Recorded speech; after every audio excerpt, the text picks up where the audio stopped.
Praise the Lord.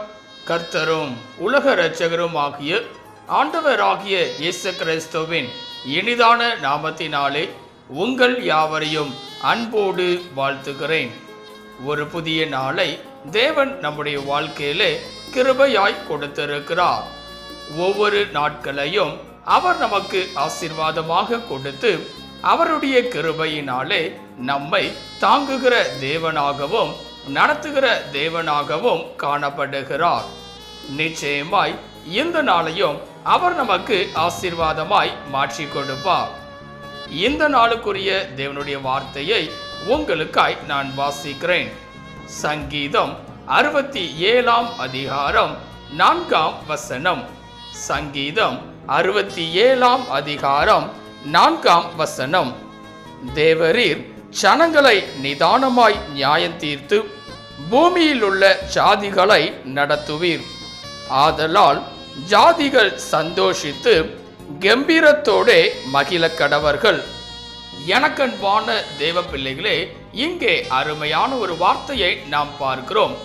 ஜாதிகள் சந்தோஷத்தோடு கம்பீரித்து மகிழ கடவர்கள் என்பதாக. இந்த உலகத்தில் வாழ்கிற ஒவ்வொரு மனிதர்களுடைய வாழ்க்கையிலும் சந்தோஷம், மகிழ்ச்சி என்பது மிகவும் அவசியமாய் இருக்கிறது.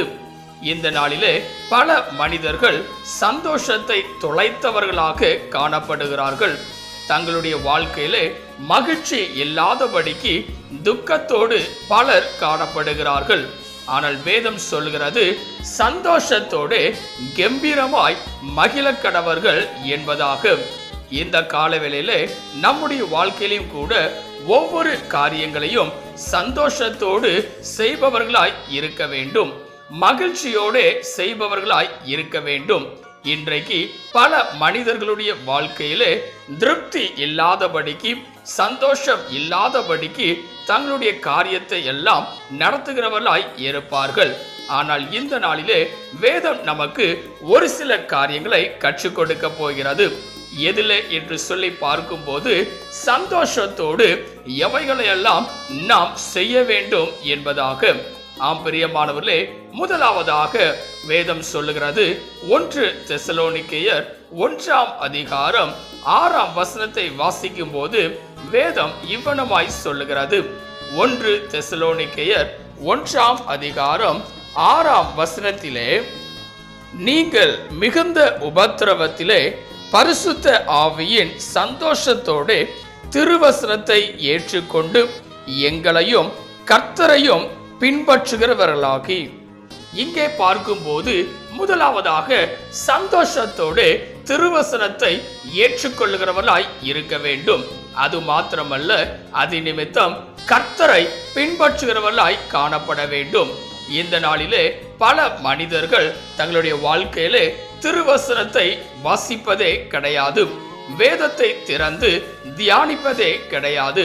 ஆனால் இங்கே வேதவசனம் சொல்லுகிறது, சந்தோஷத்தோடு திருவசனத்தை ஏற்றுக்கொண்டு இந்த நாளிலே நாம் வேதத்தை வாசிப்பவர்களாய் இருக்க வேண்டும், வேதத்தை தியானிப்பவர்களாய் இருக்க வேண்டும், ஒவ்வொரு வசனங்களையும் உட்கொள்ளுகிறவர்களாய் இருக்க வேண்டும்.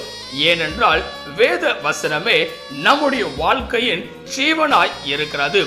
ஒவ்வொரு சூழ்நிலைகளிலும் வேத வசனமே நம்மை வழிநடத்துகிறதாய் இருக்கிறது. ஆம் பிரியமானவர்களே, வேதாகமம் என்பது நம்முடைய வாழ்க்கையிலே ஒரு வழிகாட்டியாய் இருக்கிறது. கர்த்தர் அதோடு கூட நம்மோடு கூட பேசுகிறவராக காணப்படுகிறார். ஆதலால் ஒவ்வொரு நாளும் திருவசனத்தை ஏற்றுக்கொள்ளுகிறவர்களாய் நாம் இருக்க வேண்டும். அதன் மத்தியிலே கர்த்தரை பின்பற்றுகிறவர்களாய் நாம் காணப்பட்டு அவருடைய கரத்திலே ஆசீர்வாதத்தை பெற்றுக் கொள்கிறவர்களாய் நாம் இருக்க வேண்டும். முதலாவதாக சந்தோஷத்தோடு திருவசனத்தை ஏற்றுக்கொள்ளுகிறவர்களாய் இருக்க வேண்டும். இரண்டாவதாக சந்தோஷத்தோடு நாம் செய்ய வேண்டிய காரியம் என்னவென்றால், வேதம் சொல்லுகிறது, பிலிப்பியர் 1 அதிகாரம் 4 வாசிக்கும் போது, பிலிப்பியர் 1 அதிகாரம் 4 நான் பண்ணுகிற ஒவ்வொரு விண்ணப்பத்திலும் உங்கள் அனைவருக்காகவும் எப்போதும் சந்தோஷத்தோடு விண்ணப்பம் பண்ணி. இங்கே பார்க்கும்போது இரண்டாவதாக சந்தோஷத்தோடு விண்ணப்பம் செய்கிறவர்களாய் இருக்க வேண்டும். ஆம் பிரியமானவர்களே, ஒவ்வொரு நாளும் தேவனுடைய சமூகத்திற்கு வந்து அவரை நோக்கி ஜெபிக்கிறவர்களாய் நாம் இருக்க வேண்டும். பல நேரங்களிலே துக்கங்களும் துயரங்களும் நம்மை நெருக்கும் போது, தேவைகள் அநேகமாய் இருக்கும் போது தேவனுடைய சமூகத்திலே துயரத்தோடு விண்ணப்பங்களை வைக்கிறோம். ஆனால் இங்கே வேதவசனம் சொல்லுகிறது, சந்தோஷத்தோடு விண்ணப்பிக்கிறவர்களாய் இருக்க வேண்டும். அப்படி என்றால் தேவன் என்னுடைய வாழ்க்கையிலே என்னுடைய விண்ணப்பத்திற்கு, என் ஜெபத்திற்கு செவி கொடுப்பார் என்கிற விசுவாசத்தோடு நம்பிக்கையோடு ஜெபிக்கிறவர்களாய் இருக்க வேண்டும். பல நேரங்களிலே ஜெபிப்பதை நாம் மறந்து விடுகிறோம். இந்த உலக வாழ்க்கையின் காரியங்கள் எல்லாவற்றையும் நேர்த்தியாய் செய்கிற நாம் ஜெபிக்கிறதையும் நேர்த்தியாய் செய்பவர்களாய் இருக்க வேண்டும். ஒவ்வொரு நாட்களையும் ஆசீர்வாதமாய் கொடுக்கிற தேவனுக்கு நம்முடைய வாழ்க்கையில ஒவ்வொரு நாளும் நேரத்தை ஒதுக்கி ஜெபிக்கிறவர்களாய் இருக்க வேண்டும். இங்கே வேதவசனம் சொல்லுகிறது, சந்தோஷத்தோடு விண்ணப்பம் பண்ணி. இந்த காலவெளியில இரண்டாவதாக சந்தோஷத்தோடு விண்ணப்பங்களை ஏறெடுக்கிறவர்களாய் நாம் இருக்க வேண்டும். மூன்றாவதாக சந்தோஷத்தோடு நாம் செய்ய வேண்டிய காரியம் என்னவென்றால், வேதம் சொல்லுகிறது, அப்போஸ்தலர் நடபடிகள் 20ஆம் அதிகாரம் 24ஆம் வசனத்தை வாசிக்கும் போது, அப்போஸ்தலர் 20ஆம் அதிகாரம் 24ஆம் வசனத்திலே, ஆகிலும் அவைகளில் ஒன்றையும் குறித்து கவலைப்படேன், என் பிராணனையும் நான் அருமையாக எண்ணேன், என் ஓட்டத்தை சந்தோஷத்தோடு முடிக்கவும் தேவனுடைய கிருபையின் சுவிசேஷத்தை பிரசங்கம் பண்ணும்படிக்கு நான் கர்த்தராகிய இயேசுவினிடத்தில் பெற்ற ஊழியத்தை நிறைவேற்றவுமே விரும்புகிறேன். இங்கே பார்க்கும்போது மூன்றாவதாக சந்தோஷத்தோடு ஓட்டத்தை முடிக்கிறவர்களாய் இருக்க வேண்டும். இந்த உலக வாழ்க்கையின் ஓட்டத்திலே நாம் ஒவ்வொரு நாளும் சந்தோஷத்தோடு ஓடுகிறவர்களாய் இருக்க வேண்டும். முற்றுமுடிய சந்தோஷத்தோடு ஓடும்போது கர்த்தர் நம்முடைய வாழ்க்கையில நிறைவான பலனை தருகிறவராய் இருக்கிறார். இங்கே வேதம் அழகாய் சொல்லுகிறது, சந்தோஷத்தோடு நம்முடைய ஓட்டத்தை முடிக்கவும். இந்த காலவேளையில நம்முடைய வாழ்க்கையில பல நேரங்களில் ஓட்டமானது சந்தோஷத்தோடு காணப்படுவதில்லை, மகிழ்ச்சியோடு காணப்படுவதில்லை. நம்முடைய வாழ்க்கையில துக்கத்தோடு துயரத்தோடு நம்முடைய ஓட்டத்தை நாம் செய்கிறோம். ஆனால் வேதம் சொல்லுகிறது, சந்தோஷத்தோடு ஓடுகிறவர்களாய் இருக்க வேண்டும். இந்த காலவேளையில இதை கேட்டுக்கொண்டிருக்கிற எனக்கன்பான தேவ பிள்ளைகளே, சாதிகள் சந்தோஷித்து கம்பீரமாய் மகிழ கடவர்கள் என்று சொல்லி வேதம் நமக்கு கற்றுக் கொடுக்கிறது.